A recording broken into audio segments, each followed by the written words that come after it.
Baharampur seat का जिक्र जरूरी है। पश्चिम बंगाल की वो सीट जहां से अधीर रंजन चौधरी लगातार सांसद बनते रहे हैं, वहां पर इस बार क्या हाल है? क्योंकि यूसुफ पठान को उन्हें टक्कर देने के लिए ममता दीदी ने चुनावी मैदान में उतार दिया। ये देखिए आंकड़े आपके सामने, 37.26% वोट हासिल होते हुए यूसुफ पठान को नजर आ रहे हैं। टीएमसी ये सीट निकाल सकती है। कांग्रेस पार्टी के लिए यह बहुत बड़ा झटका होगा। 34.36% वोट यहां पर अधीर रंजन चौधरी को मिल रहा है, यानी अधीर दादा अपनी सीट हारते दिखते हैं। यूसुफ पठान जीत सकते हैं बहरामपुर से, ये हमने आपको बताया। अब जल्दी से आगे बढ़ते हैं। कर्नाटक की मांड्या सीट, जहां से एचडी कुमारस्वामी मैदान में, जेडीएस का यहां पर देखिए हाल क्या है।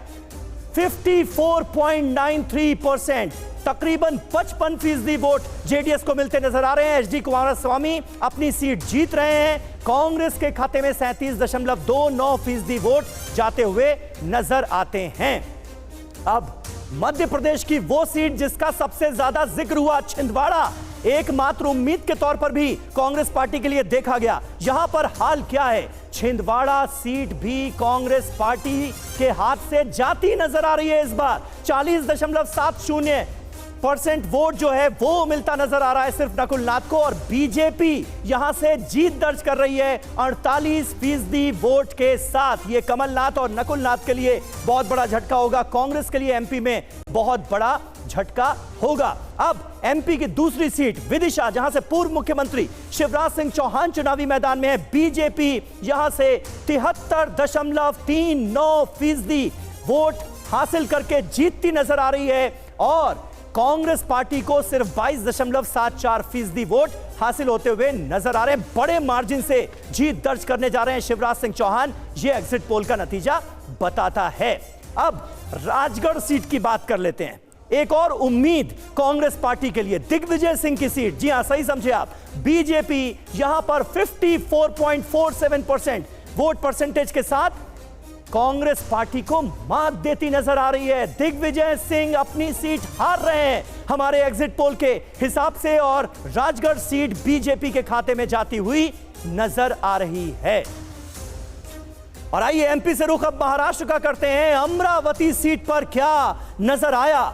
नवनीत राणा जहां से बीजेपी की कैंडिडेट हैं, पिछली बार निर्दलीय जीती थी, सांसद बनी थी। यहां पर देखिए बीजेपी 45.46% वोट्स के साथ यह सीट निकाल रही है। नवनीत राणा इस सीट से जीत दर्ज कर रही हैं इस बार बीजेपी के टिकट पर, और कांग्रेस को यहां से 42% वोट हासिल होते हुए नजर आ रहे हैं।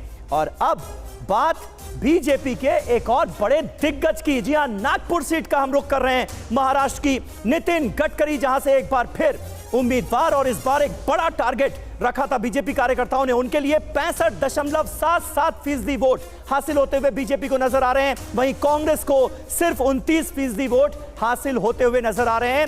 नागपुर एक बड़े मार्जिन के साथ नितिन गडकरी जीत रहे हैं हमारे एग्जिट पोल के हिसाब से। और अब महाराष्ट्र की बारामती सीट, जहां भाभी और ननद के बीच जोरदार टक्कर देखने को मिली।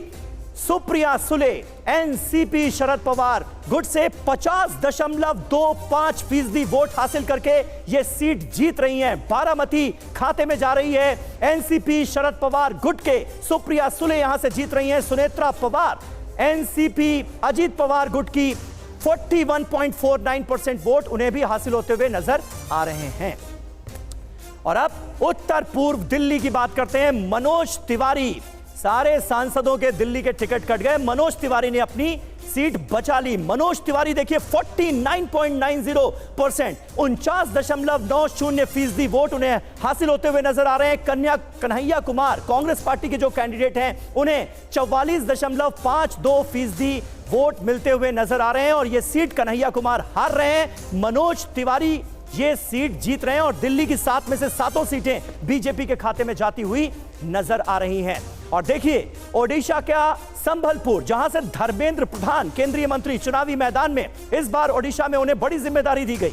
बीजेपी 44.16% वोट्स के साथ यह सीट निकाल रही है। धर्मेंद्र प्रधान जीत रहे हैं, और बीजेडी के जो कैंडिडेट हैं उन्हें 35.69% वोट हासिल होते हुए नजर आ रहे हैं।